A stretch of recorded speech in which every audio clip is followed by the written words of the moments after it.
Bonjour à toutes et à tous, me revoilà aujourd'hui pour un tout petit haul action.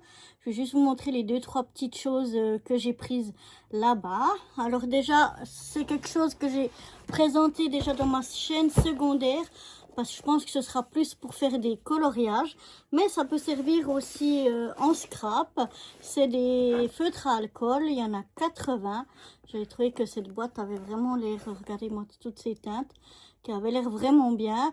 Donc bon, ce sera peut-être plus pour du coloriage, mais on peut très bien aussi utiliser en scrap pour coloriser les tampons ou pour faire sur des cartes, etc.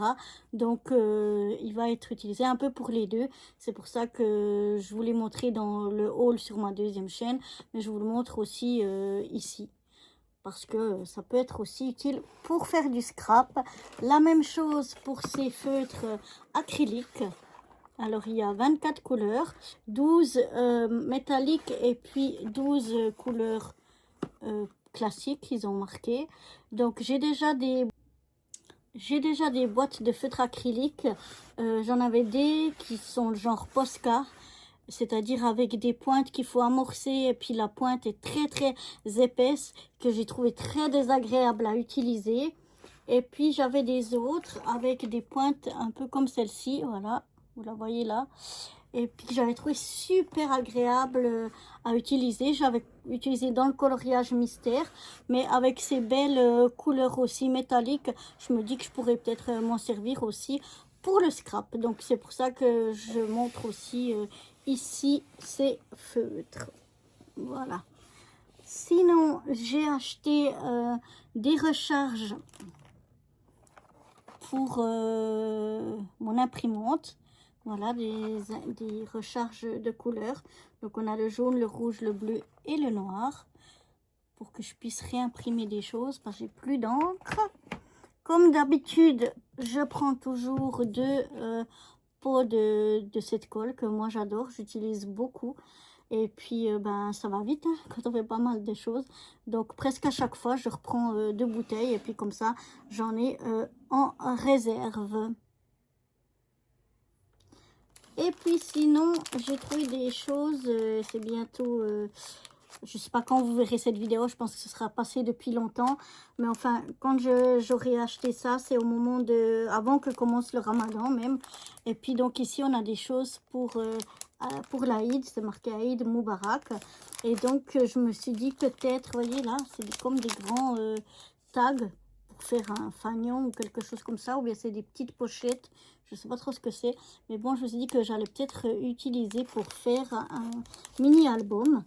Et donc là, j'ai deux petits sachets où il y a des stickers et puis des sachets pour mettre des petits chocolats ou des petites choses dedans. Mais bon, moi je pense que je vais essayer de faire avec tout ça un mini album ou quelque chose comme ça, parce que je trouvais vraiment très très joli pour l'Aïd, le Ramadan ou pour toute autre occasion. J'ai vraiment trouvé, regardez, je trouve que c'est magnifique, c'est vraiment super joli. Donc du coup voilà ce que j'ai pris concernant des petites choses pour faire un peu de scrap. Et sinon, j'ai trouvé également ce massicot. J'ai trouvé que c'était bien parce qu'il coupe et puis il fait des plis que moi je dois chaque fois changer, parce que le mien il fait pas de plis. Par contre voilà, le nouveau la chose, c'est les lames. Est-ce que je vais retrouver des lames qui correspondent à ça? Moi j'en ai tout plein avec mon ancien massicot, j'ai plein de lames de rechange, c'est pour ça que j'essaie toujours de prendre le même. Et là j'ai cru que c'était les mêmes lames pour couper, mais malheureusement non. Donc bon, on va le tester, mais il a l'air bien parce que ouais, comme je vous dis, il coupe et puis il plie. On a ici le bras qui s'ouvre bien. Non, il est vraiment beau en plus, je trouve. Il est tout brillant comme ça. Et puis ça, il tient bien, il croche bien le bras. Il faut vraiment faire attention quand on l'ouvre. Il se pose pas juste, vraiment il se clipse. Donc voilà. Bah écoutez, on verra ce que ça donne. Là, ça a l'air de coincer un peu la lame quand je la bouge. Donc ben, je vous dirai quand je l'aurai utilisé. Et une autre chose que j'ai prise, c'est ce kit là, normalement pour faire des miniatures, mais j'ai trouvé que ça pouvait rendre vraiment service. Il y a des trucs qui ont l'air vraiment sympas, notamment le petit tapis ici que je pourrais utiliser quand je coupe dans mes pages de art journal. Et bon, j'adore les couleurs évidemment, c'est violet. Mais ça, on le déballera ensemble et on regardera tout ce qu'il contient et tout ce qu'on peut, comment on peut utiliser chaque chose. Donc voilà déjà pour ces deux choses-là.